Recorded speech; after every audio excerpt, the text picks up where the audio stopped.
আজি ষড়যন্ত্ৰ এই ষড়যন্ত্ৰ শব্দটোৰ ওপৰত দুই এটা কথা ক'ম বুলি ভাবিছোঁ মানে আচলতে প্ৰণৱ কুমাৰ বৰ্মনদেৱে তেওঁ ৱালত লিখা এটা লিখনি পঢ়িলোঁ 2003 চনৰ ঘটনা।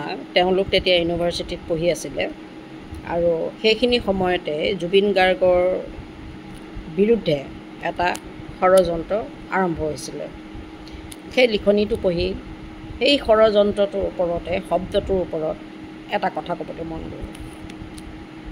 এই যে ষড়যন্ত্ৰকাৰীসকল বহুত ঠাণ্ডা মগজৰ মানুহ ইহঁতি, যিসকলে ষড়যন্ত্ৰ কৰে, যিসকলে আনৰ বিৰুদ্ধে কিছুমান ৰচনা তৈয়াৰ কৰে ধ্বংস কৰিবৰ কাৰণে, ডেষ্ট্ৰয় কৰিবৰ কাৰণে, সেইসকল মানুহৰ মগজু বহুত ঠাণ্ডা আৰু বহুত তেওঁলোক বাহিৰত হিচাপতকৈ বেছি অমায়িক হয়। এই ষড়যন্ত্ৰকাৰীসকলে কি কৰে, তাহাঁতি এদিনতে এটা কাহিনী ৰচনা নকৰে, এইটো ষ্টেপ বাই ষ্টেপ লাহে লাহে আহি থাকিব। আৰু এই ষড়যন্ত্ৰকাৰীসকল হ'ল আপোনালোকৰ লগত ছাঁটোৰ দৰে লাগি থকা ব্যক্তি। ইহঁতে কি কৰে, আপোনাক খুব গুণগান গাব, আপোনাৰ গুণগান গাব, আপোনাক আগুৱাই লৈ যোৱাত সহায় কৰিব, গোটেইখিনি কৰিব আপোনাৰ কাৰণে। কিন্তু এই যে আপোনাৰ লগত লাগি থাকে ছাঁটোৰ দৰে, আপোনাক যে আগুৱাই যোৱাত সহায় কৰে, তাৰ লগে লগে সমানে সমানে এটা ষড়যন্ত্ৰ তৈয়াৰ কৰি গৈ থাকে আৰু সেই দিনটোলৈ অপেক্ষা কৰে যিটো দিনত আপোনাক সমূলে ধ্বংস কৰিবৰ কাৰণে তাহাঁতি উপযুক্ত হৈ উঠে, তাহাঁতি পাৰফেক্ট হৈ উঠে। সেই ষড়যন্ত্ৰৰ আঁচনিখন পাৰফেক্ট হৈ যায়। ঠিক জুবিন গাৰ্গৰ ক্ষেত্ৰতো তেনেকুৱাই হয়, আমাৰ সাধাৰণ মানুহৰ ক্ষেত্ৰতো তেনেকুৱাই হয়। কাৰণ ষড়যন্ত্ৰকাৰীসকলে বহুত মিহি মিহিকৈ অমায়িকভাৱে আপোনাৰ লগত উঠা বহা কৰিব, আপোনাৰ লগত খাব, আপোনাৰ লগত শুবও এখন বিচনাতে। সেয়া লিংগৰ কথা অহা নাই, ইয়াত পুৰুষ লিংগ স্ত্ৰী লিংগৰ কথা অহা নাই, ষড়যন্ত্ৰকাৰী বুলি কৈছোঁ। সেইসকলে এটা সময়ত গৈ আপোনাৰ ৰাজহাড়ত এনেকুৱা এটা কোব দিব, সেই কোবটো আপোনাৰ সহ্য কৰিবলৈ টান হৈ পৰে।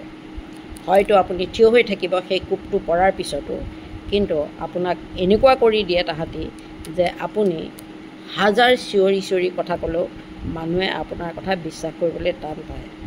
ঠিক 2003 চনৰ পৰা যিটো ষড়যন্ত্ৰ, মই প্ৰণৱ কুমাৰ বৰ্মনদেৱৰ লিখাৰ ওপৰত কৈ আছোঁ, যে যিটো ষড়যন্ত্ৰ আৰম্ভ হৈছিলে সেই ষড়যন্ত্ৰ তাৰমানে চলি আহি আছিল। কিন্তু এই ষড়যন্ত্ৰবিলাক আমি অনুভৱ কৰোঁ, আমাৰ নিচিনা সহজ সৰল মানুহবিলাকে এইবিলাক আমি এভইড কৰোঁ, আচলতে নহয়। আৰু এটা কথা আমাৰ মানুহে এতিয়া খুব ভালদৰে মনত ৰাখিব লাগে, প্ৰত্যেকজন মানুহে খুব ভালদৰে মনত ৰাখিব লাগে যে আমাৰ চাৰিওকাষে যিমানেই মিহি মিহি কথাৰে মানুহ নাথাকক কিয়, চবেই এখন এখন মুখা পিন্ধি থাকে। গতিকে নিজৰ প্ৰটেকশ্যনটো নিজেই কৰিব লাগিব আৰু নিজৰ কথা নিজেই চিন্তা কৰিব লাগিব। কাৰণ কোনদিনাখন আহি কোনে পিছফালৰ পৰা এটা মাধমাৰ মাৰি দিয়ে তাৰ একো ঠিক নাই। আৰু ষড়যন্ত্ৰকাৰীসকলৰ মৌ নিচিনা মিঠা মিঠা কথাত ভুল গৈ পেলাই আমি সেইটো ভুল কৰোঁ। গতিকে ষড়যন্ত্ৰকাৰীসকলৰ তাহাঁতৰ ব্যৱহাৰ, তাহাঁতৰ মুখৰ কথা বতৰাত যদি আমি ভুল যাওঁ, তেতিয়াহ'লে আমাৰ জীৱনটো ধ্বংস হোৱাটো নিশ্চিত। সেইকাৰণে সকলোৱে সাৱধান হ'ব লাগে। আৰু এটা কথা মনত ৰখা উচিত, এইটো কলিযুগ।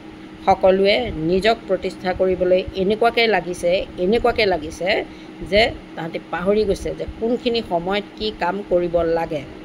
এতিয়া ফেচবুক মজিয়াটো দেখি আছোঁ, সৰু মানে কথাটোত চৰি বুলি ক'লে তাহাঁতি সৰু হৈ যাম বুলি ভাবে। কিয় সৰু হৈ যাব? তোমাৰ অনুৰাগীয়ে তোমাক আৰু ভাল পাব। যদি তুমি কিবা এটা ভুল কৰিছা, তাক তুমি স্বীকাৰ কৰা বিনা দ্বিধাই, তোমাক তোমাৰ অনুৰাগীয়ে আৰু ভাল পাব। কিয় বেয়া পাব? তুমি যদি তেনেকুৱা এটা কাম কৰাৰ পিছতো যদি তোমাক ভাল পাইছে, চৰি বুলি কোৱাৰ পিছত তোমাক বেয়া পোৱাৰ প্ৰশ্নই নুঠে।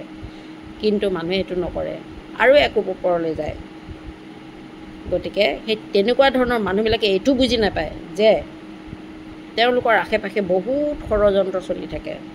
তেওঁলোকক যে গছডালত উঠাই লৈ পেলাই যে গুৰিটোৰ কটাৰ ব্যৱস্থা কৰি থাকে, সেইবিলাক বুজি নাপায়। মানুহে বুজি পাব লাগে। গতিকে আজি মই সেই লিখাটো পঢ়ি লৈ পেলাই মোৰ এই কথাখিনি ক'বলৈ মন গ'ল, আৰু সেইকাৰণে মই ভাবিলোঁ মনত থাকোঁতেই কথাখিনি কওঁ আৰু আপোনালোকলৈ আগবঢ়াই দিওঁ। নমস্কাৰ।